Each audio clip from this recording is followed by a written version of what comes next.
Hello दोस्तों, आज है 9 नवंबर 2025 दिन रविवार का। हैप्पी संडे आप सभी को। हिंदी तिथि मार्गशीर्ष कृष्ण पक्ष पंचमी तिथि 1:55 AM तक है। उसके उपरांत भी षष्ठी लागू हो जाएगी। और आइए बात करते हैं आज के मुख्य समाचार, बड़ी खबरें, देश और दुनिया का ताजा अपडेट जानेंगे। किसान भाइयों के लिए, युवाओं के लिए, कर्मचारियों के लिए, पढ़ने वाले बच्चों के लिए, बड़े बुजुर्गों के लिए और आम जनता से जुड़े कई महत्वपूर्ण फैसले जानेंगे। वीडियो को आप लाइक और शेयर जरूर कीजिएगा दोस्तों। आपका लाइक और शेयर ही हमें मोटिवेट करता है और हम हर रोज आपके लिए और ज्यादा से ज्यादा मेहनत करने के लिए प्रेरित होते हैं। तो प्लीज आप वीडियो को लाइक और शेयर जरूर कीजिएगा। खबरों में आपको बताएं, सबसे पहले आप देखिए, प्रधानमंत्री नरेंद्र मोदी आज उत्तराखंड राज्य स्थापना की रजत जयंती पर देहरादून पहुंचेंगे और पीएम मोदी यहां पर 8,260 करोड़ की विकास योजनाओं का शिलान्यास और लोकार्पण भी करेंगे। साथ ही 28,000 किसान भाइयों को 62 करोड़ रुपए की फसल बीमा राशि भी जारी करेंगे। पीएम मोदी आज एक स्मारक डाक टिकट भी जारी करेंगे और जन समूह को संबोधित भी करेंगे। किसान भाइयों के बैंक खातों में आज फसल बीमा योजना के अंतर्गत जो सहायता राशि है वो खाते में मिल जाएगी। उत्तराखंड को लेकर अपडेट है। वहीं आपको बताएं, बिहार में दूसरे चरण के चुनाव प्रचार में सभी पार्टियों ने अपना दमखम लगाया हुआ है। बिहार विधानसभा चुनाव में 6 नवंबर को पहले चरण के तहत 121 सीटों के लिए मतदान हो चुका है। अब 11 नवंबर को 122 सीटों के लिए दूसरे चरण और अंतिम चरण के मतदान को लेकर सभी पार्टियों ने अपना पूरा जोर लगाया हुआ है। और इस चरण में राजद की प्रतिष्ठा भी दांव पर है, क्योंकि इस चरण के चुनाव में उसके सबसे ज्यादा उम्मीदवार चुनावी मैदान में उतरे हैं। इस चुनाव में महागठबंधन के सबसे प्रमुख दल राजद के हिस्से 143 सीटें आई है। पहले चरण में इनके 73 प्रत्याशियों के भाग्य का फैसला मतदाता कर चुके हैं। अब दूसरे चरण में 70 उम्मीदवारों का फैसला मतदाता करने वाले हैं। और इसी तरह से दूसरे चरण में बीजेपी के 53 उम्मीदवारों के भाग्य का फैसला भी होगा। पहले चरण में बीजेपी के 48 उम्मीदवारों की किस्मत ईवीएम में कैद हो चुकी है। एनडीए के प्रमुख दल जदयू के भी 44 उम्मीदवारों की किस्मत भी दूसरे चरण में दांव पर लगी हुई है। जबकि लोजपा रामविलास के भी 29 में से 15 उम्मीदवार चुनावी मैदान में ताल ठोक रहे हैं। आज 9 नवंबर रविवार शाम को चुनाव प्रचार थम जाएगा और इस चरण में 122 सीटों के लिए 1302 उम्मीदवार मैदान में हैं, जिनके भाग्य का फैसला होगा। अच्छा, इसके अलावा एक खबर ये भी आई है दोस्तों की जो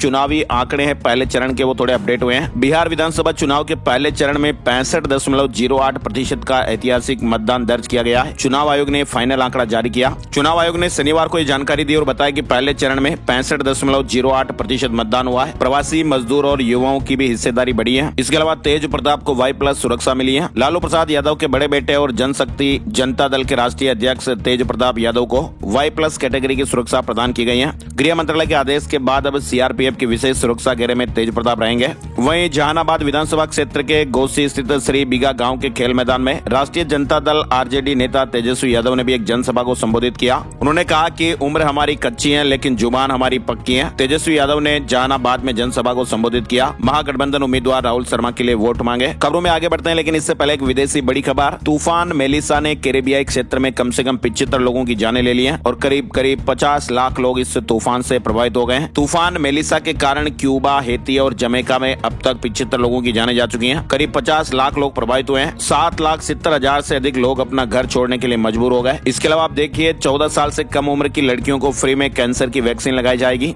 भारत में बढ़ते कैंसर के मामलों के मद्देनजर सिक्किम सरकार की ओर से यह महत्वपूर्ण फैसला लिया गया है। वहाँ के सीएम प्रेम सिंह ने कहा कि राज्य की 14 साल से कम उम्र की महिलाओं को, बच्चियों को कैंसर का टीका दिया जाएगा। वहीं महिलाओं को फ्री वैक्सीन किट भी उपलब्ध कराई जाएगी। सिक्किम के मुख्यमंत्री प्रेम सिंह तमांग के मुताबिक राज्य में 14 साल से कम उम्र की सभी लड़कियों को अप्रैल 2026 से सर्वाइकल कैंसर का टीका फ्री में लगाया जाएगा। इधर आप देखिए, सऊदी अरब में एयरपोर्ट पर AI से चेकिंग होगी, इमिग्रेशन आसान हो जाएगा। सऊदी अरब अपने एयरपोर्ट पर AI टेक्नोलॉजी का व्यापक इस्तेमाल कर रहा है और ऐसे में अब पासपोर्ट और चेक पॉइंट प्रक्रिया को और आसानी मिलेगी। एयरपोर्ट पर चेकिंग स्टाफ भी कम होगा और यात्रियों की पहचान स्मार्ट कैमरों से और तेज होगी। इधर आप देखिए, शेख हसीना ने यूनुस का कच्चा चिट्ठा खोला है और दुनिया के सामने पूरी कुंडली रख दी। शेख हसीना ने मोहम्मद यूनुस की बांग्लादेश अंतरिम सरकार पर गंभीर आरोप लगाए हैं। उन्होंने कहा कि यूनुस प्रशासन कट्टरपंथी समूह को बढ़ावा दे रहा है, जिससे अल्पसंख्यकों और महिलाओं पर हमले बढ़े हैं। हसीना ने यूनुस को आवामी लीग पर प्रतिबंध लगाने और तानाशाही थोपने वाला बताया। वहीं उन्होंने बिगड़ती कानून व्यवस्था और मानवाधिकारों के हनन पर भी चिंता व्यक्त की है। बांग्लादेश की पूर्व प्रधानमंत्री शेख हसीना ने अंतरिम सरकार के प्रमुख मोहम्मद यूनुस की कड़ी आलोचना की है। उन्होंने यूनुस पर निशाना साधते हुए कहा कि यूनुस प्रशासन पर नियंत्रण रखने में नाकाम साबित हुए हैं और उन्होंने आतंकवादी संगठनों से जुड़े इस्लामी समूह को कट्टरपंथी विचारधाराएं फैलाने की खुली छूट दे दी है। इसके अलावा आप देखिए, फादर ऑफ DNA कहलाने वाले नोबेल पुरस्कार विजेता जेम्स वाटसन का 97 साल की आयु में निधन हो गया है। 1953 में फ्रांसिस क्रिक के साथ उनकी ऐतिहासिक खोज विज्ञान की सबसे बड़ी उपलब्धियों में से एक थी। जेम्स वाटसन और फ्रांसिस क्रिक को DNA का जनक माना जाता है और ये जेम्स वाटसन 97 साल की आयु में दुनिया छोड़कर अलविदा हो गए। इधर आप देखिए, भारत का फाइनेंशियल सिस्टम बहुत मजबूत हैं, वर्ल्ड बैंक ने भी लोहा माना है। Financial sector assessment programme FSAP IMF और वर्ल्ड बैंक का संयुक्त एक इनिशिएटिव है, जिसके तहत किसी भी देश के फाइनेंशियल सेक्टर की गहराई से समीक्षा की जाती है ताकि उस देश की मजबूती, जोखिम और भविष्य की जरूरतों को आकलन किया जा सके। वर्ल्ड बैंक की एक नई रिपोर्ट आई है जिसमें कहा गया कि अगर भारत को 2047 तक $30 ट्रिलियन की अर्थव्यवस्था बनना है तो फाइनेंशियल सेक्टर में सुधारों की रफ्तार और बढ़ानी होगी। साथ ही निजी निवेश और पूंजी जुटाने के विकल्पों को भी मजबूत करना भी और जरूरी है। इधर देखिए, दुबई में भारतीयों ने साल भर में खरीदी 84,000 करोड़ की प्रॉपर्टी। जी हाँ, लोग बाग अब दुबई में प्रॉपर्टियां खरीद रहे हैं। दुबई में टैक्स फ्री माहौल है, उच्च रेंटल यील्ड और आसान रेगुलेशन की वजह से भारतीय निवेशकों का रुझान अब दुबई की ओर भी देखने को मिल रहा है। 2024 में भारतीयों ने 84,000 करोड़ रुपए से अधिक की प्रॉपर्टी खरीदकर विदेशी निवेश में शीर्ष स्थान हासिल किया है। भारत और विदेशों के निवेशक वहां पर भारी मात्रा में प्रॉपर्टियां खरीद रहे हैं। इधर आप देखिए, बिहार सरकार ने प्रतिस्पर्धी निविदा के बाद 2400 मेगावाट भागलपुर ताप बिजली परियोजना का ठेका अडानी पावर को दिया है और अनुमान है कि 2034-35 तक राज्य की बिजली मांग दोगुनी होकर 17,000 मेगावाट से अधिक हो जाएगी। बिहार में फिर से 2400 मेगावाट की एक नई यूनिट लगने वाली है। अडानी पावर को मंजूरी मिली है। साथ ही एक बड़ी खबर आई है महिलाओं के लिए। भारत सरकार ने महिलाओं के लिए AI बाय हर ग्लोबल इम्पैक्ट प्रतियोगिता की शुरुआत की है, जिसमें महिला इनोवेटर्स को AI समाधान डिजाइन करने होंगे और इस प्रतियोगिता में अव्वल आने वाली महिला को 25 लाख रुपए का नकद पुरस्कार मिलेगा। ये एक इंटरनेशनल प्रतियोगिता है जो महिलाओं के जरिए लीड किए गए AI प्रोजेक्ट को सपोर्ट करेगी। ये प्रतियोगिता इंडिया AI इम्पैक्ट समिट 2026 से जुड़ा हुआ है, जो 19 से 20 फरवरी 2026 को नई दिल्ली में आयोजित होगा। इस प्रतियोगिता का हिस्सा दुनिया की कोई भी महिला बन सकती है। बस शर्त थोड़ी सी इतनी रहेगी कि टीम में 3 लोग तक होने चाहिए, जिसमें कम से कम 2 महिलाएं होनी चाहिए। अक्टूबर 2025 से MyGov पोर्टल पर इसके आवेदन चल रहे हैं। इधर आप देखिए, वैज्ञानिकों ने बनाई चावल के दाने से भी छोटी ब्रेन चिप। दिमाग के जरिए कंप्यूटर का नियंत्रण हो सकेगा। वैज्ञानिकों ने एक ऐसी ब्रेन इम्प्लांट चिप बनाई है जो चावल के दाने से भी छोटी है। दिमाग के अंदर लगने वाली ये चिप वहां से निकलने वाले इलेक्ट्रिक संकेतों को पकड़कर इंफ्रारेड लाइट के जरिए बाहर भेजती है। इस खोज को न्यूरो टेक्नोलॉजी की दुनिया में एक बड़ी उपलब्धि माना जा रहा है। इस यंत्र का नाम MOTE यानी micro scale opto electronics tetherless electrode है और ये अब तक की बनी सबसे छोटी वायरलेस ब्रेन इम्प्लांट है। साथ ही आप देखिए, दिल्ली में सांसें गुड़ रही है। कई इलाकों में AQI 400 के पार देखा गया। NCR में दिल्ली के बाद नोएडा की हवा भी सबसे अधिक प्रदूषित रही। यहाँ पर AQI 354 दर्ज किया गया, जो बेहद खराब श्रेणी का है। कुल मिलाकर राजधानी में पहाड़ों से आ रही बर्फीली ठंडी हवाओं और पराली के धुएं ने हवा को जहरीला बना दिया है। इधर आप देखिए, दिल्ली में DDA की हाउसिंग स्कीम को लेकर भी अपडेट आया है। फेज 2 में जबरदस्त रेस्पॉन्स देखने को मिल रहा है और पहले ही दिन 1000 से ज्यादा फ्लैट बुक हो गए। DDA की जन साधारण आवास योजना फेज 2 शुरू होने के पहले ही दिन 1000 से ज्यादा फ्लैट बुक हो गए हैं। शुक्रवार को शुरू हुई बुकिंग में लोगों ने जबरदस्त उत्साह दिखाया। इधर आप देखिए, दिल्ली में झुग्गी झोपड़ी में रहने वालों के लिए भी गुड न्यूज आई है। सरकार एक बड़ा अपडेट कर रही है। दिल्ली सरकार ने राजधानी में बढ़ते प्रदूषण को देखते हुए एक महत्वपूर्ण फैसला लिया है। मुख्यमंत्री जी ने DUSIB को झुग्गी झोपड़ियों का सर्वेक्षण करने के निर्देश दिए हैं ताकि पारंपरिक चूल्हे का उपयोग करने वाले परिवारों की पहचान की जा सके और इन परिवारों को उज्ज्वला योजना के तहत गैस कनेक्शन प्रदान किए जाएंगे। इधर आप देखिए, भारतीय राष्ट्रीय राजमार्ग प्राधिकरण यानी NHAI दिल्ली सहारनपुर राष्ट्रीय राजमार्ग पर सौर ऊर्जा संयंत्र स्थापित करने जा रहा है। ये पायलट प्रोजेक्ट 4 मेगावाट का होगा, जिसमें SECI तकनीकी सहायता देगा। सफलता मिलने पर इसे अन्य हाईवे पर भी लागू किया जाएगा। वहीं बड़ी खबर आप देखिए, कनाडा में मशहूर कॉमेडियन कपिल शर्मा के कैफे कैप्स कैफे पर फायरिंग करने वाले 3 आरोपियों को कनाडा सरकार ने डिपोर्ट करने के आदेश जारी कर दिए हैं। अभी इनकी शिनाख्त नहीं बताई गई है, लेकिन इन तीनों के तार पंजाब से जुड़े हुए बताए जा रहे हैं। सेबी ने डिजिटल गोल्ड खरीदने वालों के लिए एक चेतावनी जारी की है। बाजार नियामक सेबी ने शनिवार को निवेशकों को डिजिटल या ई गोल्ड उत्पादों में निवेश नहीं करने की चेतावनी दी है। सेबी ने कहा कि ऐसे ऑनलाइन प्लेटफॉर्म नियामक ढांचे से बाहर हैं और इनमें निवेश करना काफी जोखिम भरा हो सकता है। कुछ ऑनलाइन मंच आजकल डिजिटल गोल्ड या ई गोल्ड उत्पादों का प्रचार प्रसार कर रहे हैं, लेकिन सेबी ने सावधान रहने की सलाह दी है। इधर आप देखिए, चीनी कंपनी को नेपाल के नोट छापने का ठेका मिला है। करोड़ों नोटों की छपाई होगी। नेपाल ने 1000 रुपए के 43 करोड़ नोटों की छपाई का ठेका एक चीनी कंपनी को दिया है। चलिए आगे बढ़ते हैं। बड़ी खबर, पीएम नरेंद्र मोदी ने शनिवार को कहा कि कानून की भाषा इतनी आसान होनी चाहिए कि आम लोग उसे समझ पाएं। उन्होंने कहा कि हर नागरिक को, चाहे वह गरीब हो या अमीर, न्याय आसानी से मिलना चाहिए। पीएम मोदी ने कहा कि सरकार ने गरीबों और वंचितों को न्याय दिलाने के लिए लीगल एड डिफेंस सिस्टम शुरू किया है, जिससे उन्हें फ्री कानूनी सहायता मिल रही है। वहीं जस्टिस विक्रमनाथ ने कहा कि भारत की जेलों में 70% कैदी ऐसे हैं जिन्हें कोर्ट ने अभी तक दोषी नहीं ठहराया है। उन्होंने कहा कि यह स्थिति बहुत गंभीर है और इसके लिए कानूनी सहायता और विचाराधीन कैदियों की हिरासत की प्रक्रिया में तुरंत सुधार की जरूरत है। इधर आपको बताएं, संसद का विंटर सेशन 1 से 19 दिसंबर तक चलेगा। 15 बैठकें होगी। संसद का शीतकालीन सत्र यानी विंटर सेशन 1 दिसंबर से 19 दिसंबर तक चलने वाला है और 19 दिन तक चलने वाले इस पूरे सत्र के दौरान 15 बैठकें होगी।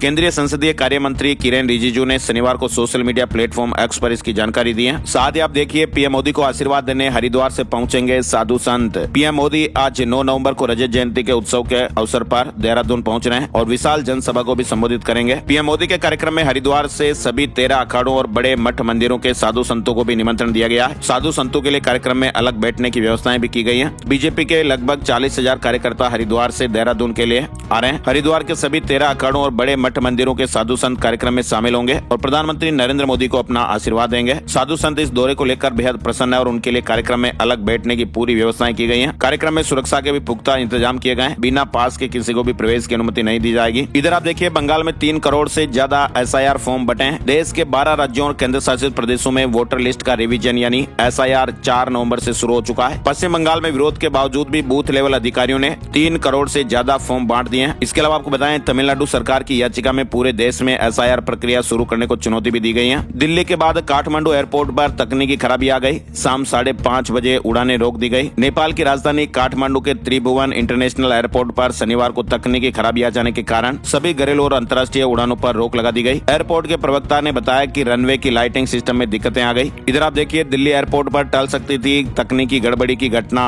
एयर ट्रैफिक कंट्रोल ने दावा किया। जुलाई में ही अलर्ट कर दिया गया था कि सिस्टम अपग्रेड करें, लेकिन सिस्टम अपग्रेड नहीं किया गया था। इधर चीन का तीसरा एयरक्राफ्ट कैरियर फुजियान नेवी में शामिल हो गया है। हिंद महासागर से ताइवान तक चीन का दबदबा बढ़ेगा। भारत के लिए भी 5 प्रमुख चुनौतियां बनने वाली हैं। चीन ने अपना नया और अब तक का सबसे आधुनिक एयरक्राफ्ट कैरियर फुजियान आधिकारिक तौर पर नौसेना में शामिल कर लिया है। फुजियान चीन का तीसरा एयरक्राफ्ट कैरियर है और ये जहाज पूरी तरह से चीन में ही डिजाइन और बनाया गया। और फुजियान एक सुपर मॉडर्न कैरियर है जिसमें इलेक्ट्रिक सिस्टम बेहतर तरीके से इस्तेमाल किया गया है और ऐसे में अब ताइवान से लेकर हिंद महासागर तक चीन का दबदबा बढ़ेगा। साथ ही आप देखिए, केरल हाईकोर्ट ने कहा कि अविवाहित बेटी पिता से गुजारा भत्ता नहीं ले सकती है। क्रिश्चियन पर्सनल लॉ भी इसकी इजाजत नहीं देता है। ईसाई पिता ने याचिका लगाई थी। केरल हाईकोर्ट ने कहा कि ईसाई धर्म मानने वाली अविवाहित बेटी अपने पिता से गुजारा भत्ता लेने का दावा नहीं कर सकती है। इधर आप देखिए, सुप्रीम कोर्ट ने कहा कि प्रॉपर्टी खरीदने बेचने का जो सिस्टम है वो 300 साल पुराना है। इससे प्रॉपर्टी खरीदना सदमे जैसा है। हमें नए ढंग से सोचना होगा, विकल्प तलाशने होंगे। सुप्रीम कोर्ट ने जमीन की रजिस्ट्री और जमीन के मालिकाने के ढांचे में बुनियादी सुधार की जरूरत बताई है। कोर्ट ने कहा कि ब्रिटिश राज के समय के कानूनों पर टिके मौजूदा ढांचे ने भ्रम, अकुशलता और बड़े स्तर पर मुकदमे पैदा किए हैं। जस्टिस PS नरसिम्हा और जस्टिस जॉय माल्या बागची की बेंच ने सुझाव दिया कि समस्याएं खत्म करने के लिए सरकार ब्लॉकचेन जैसी टेक्नोलॉजी इस्तेमाल करने पर विचार करें। साथ ही विधि आयोग को भी इस पर विस्तृत अध्ययन करने को कहा गया है। साथ ही आयोग से केंद्र, राज्य सरकारों, विशेषज्ञों और अन्य संबंधित पक्षों से भी राय शुमारी करके रिपोर्ट सौंपने को कहा है। प्रॉपर्टी खरीदने बेचने का जो सिस्टम है वो 300 साल पुराने कानूनों से संचालित है। ये अलग दौर में बने थे लेकिन आज भी ये रीड बने हुए हैं। धीरेन्द्र शास्त्री ने कहा कि छत से हिंदू राष्ट्र नहीं बनने वाला। हिंदू एकता पदयात्रा में कहा कि सड़कों पर उतरना पड़ेगा। क्रिकेटर शिखर धवन, खली, मंत्री विजयवर्गीय भी शामिल हुए। बागेश्वर धाम के पंडित धीरेन्द्र कृष्ण शास्त्री के नेतृत्व में हिंदू सनातन एकता पदयात्रा 2.0 शुक्रवार को दिल्ली के इंद्रप्रस्थ से शुरू हुई थी। इस पदयात्रा का शनिवार को दूसरा दिन और आज रविवार को तीसरा दिन। दूसरे दिन क्रिकेटर शिखर धवन और केंद्रीय मंत्री मनोहर लाल खट्टर, द ग्रेट खली और मंत्री कैलाश विजयवर्गीय भी शामिल हुए।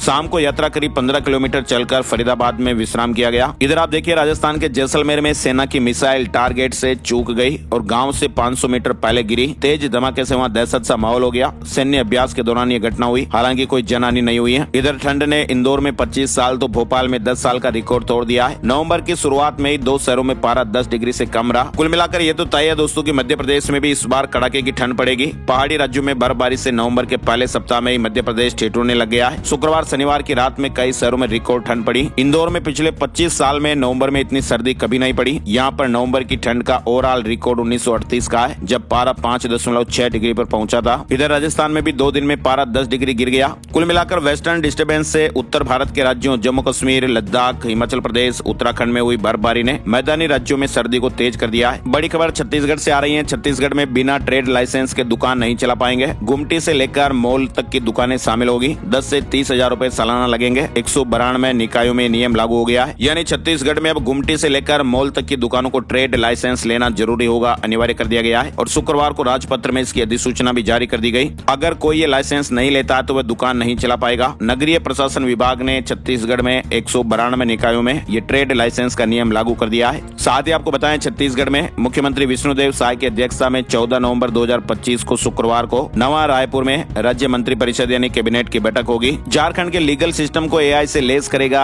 आईआईटी के। देश में पहली बार लीगल सिस्टम में एआई आएगा। झारखंड में आईआईटी का एमओयू है। आईआईटी कानपुर के सहयोग से झारखंड सरकार की न्यायिक प्रणाली जल्द ही एआई से लेस होगी। एक एमओयू पर हस्ताक्षर किए गए और ये पहल देश में कानून न्याय क्षेत्र में अपनी तरह का पहला प्रयास मानी जा रही है। बड़ी खबर आ रही है, चंडीगढ़ में वृद्धावस्था और विधवा पेंशन में बढ़ोतरी हो सकती है। प्रशासन ने केंद्र को प्रस्ताव भेजा है। समाज कल्याण विभाग की ओर से पेंशन दरों में बढ़ोतरी के लिए प्रस्ताव तैयार करके केंद्रीय वित्त मंत्रालय को भेजा गया है और इसके मंजूर होते ही पेंशन बढ़ जाएगी। साथ ही बड़ी खबर आ रही है, हरियाणा में प्रेमी जोड़ों की सुरक्षा को लेकर हाईकोर्ट सख्त हो गया है। आवेदन मिलते ही एक्शन लिया जाए, किसी भी अनहोनी पर अधिकारी जिम्मेदार होंगे। दरअसल पंजाब एवं हरियाणा हाईकोर्ट ने स्पष्ट किया कि प्रेमी जोड़े यानी कपल को सुरक्षा प्रदान करने में देरी जीवन के मौलिक अधिकार का उल्लंघन है। कोर्ट ने स्पष्ट किया कि सुरक्षा का आवेदन मिलते ही विशेष रूप से विवाह संबंधी मामलों में सिक्योरिटी प्रदान की जानी चाहिए। किसी भी इनकार के लिए एक विस्तृत या स्पष्ट आदेश होना चाहिए और देरी के लिए व्यक्तिगत उत्तरदायित्व की चेतावनी देते हुए कोर्ट ने कहा कि यदि किसी नागरिक द्वारा आवेदन प्राप्त होने पर तुरंत सुरक्षा प्रदान नहीं की जाती है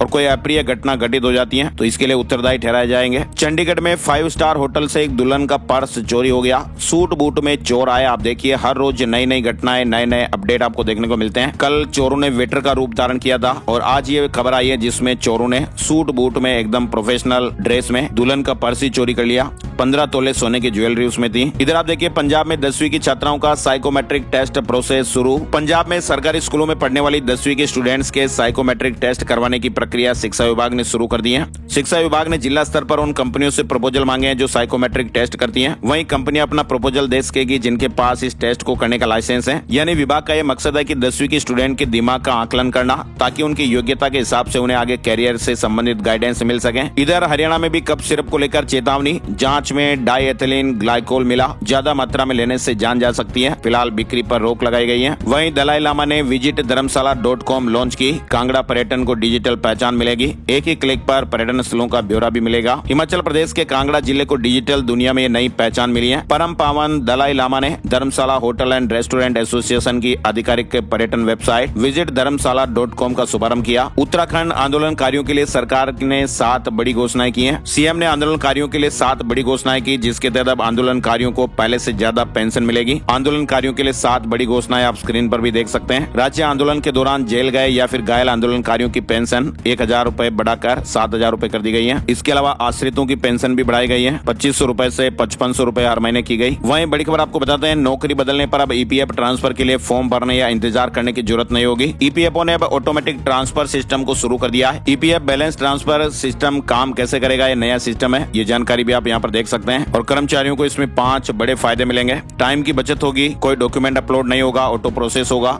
रिटायरमेंट पर पूरा अमाउंट एक जगह मिलेगा। जॉब स्विचिंग भी आसान होगी, खास करके प्राइवेट सेक्टर वालों के लिए अच्छा रहेगा। ईपीएफओ ने भी कहा कि इससे 10 करोड़ से ज्यादा मेंबर्स को फायदा मिलेगा। चलिए, राजस्थान से जुड़ी बड़ी खबर आप देखिए। शिक्षा मंत्री जी ने कहा कि राजस्थान में 2 बार बोर्ड एग्जाम होंगे। पहली बार फेल या फिर कम नंबर आए तो दूसरी बार में सुधार कर सकेंगे स्टूडेंट। शिक्षा मंत्री मदन दिलावर ने कहा कि माध्यमिक शिक्षा बोर्ड राजस्थान अगले सत्र से स्टूडेंट्स को सत्र में 2 बार बोर्ड परीक्षा का मौका देगा। शिक्षा मंत्री ने कहा कि राष्ट्रीय शिक्षा नीति 2020 के प्रावधानों के अनुसार अगले सत्र से 2 बार बोर्ड परीक्षा ली जाएगी। सभी विद्यार्थियों के लिए प्रथम बोर्ड परीक्षा में सम्मिलित होना अनिवार्य होगा। पास होने वाले स्टूडेंट को सभी सब्जेक्ट में से किन्हीं 3 में दूसरी परीक्षा में अपने प्रदर्शन में सुधारने की भी अनुमति दी जाएगी। साथ ही आप राजस्थान से देखिए, सांबर लेक में 9 दिन में 66 पक्षियों की जानें चली गई। रेस्क्यू टीम ने कहा कि संक्रमित परिंदों की इम्यूनिटी कमजोर हुई है। इसके अलावा आपको बताएं, ऑर्डर पर नकली नोट तैयार करने वाली 6 लोगों की एक गैंग पकड़ी गई है। इसमें कोई 10वीं पास है तो कोई 12वीं तक पढ़ा हुआ है। 2 आरोपी तो है जो जयपुर में कमरा किराए लेकर पटवारी, पुलिस, सब इंस्पेक्टर जैसी प्रतियोगी परीक्षाओं की तैयारी भी कर रहे थे। लग्जरी लाइफ के लिए क्रिमिनल बन गए। गैंग का 12वीं पास मास्टरमाइंड कभी मोबाइल दुकान चलाता था। 2 बार वो जेल भी जा चुका है। ये गैंग पिछले 1 साल में करोड़ों रुपए के नकली नोट छापकर मार्केट में खपा चुकी है। इधर आपको बताएं, राजस्थान में 15 लोगों की भी हाल ही में जानें चली गई थी।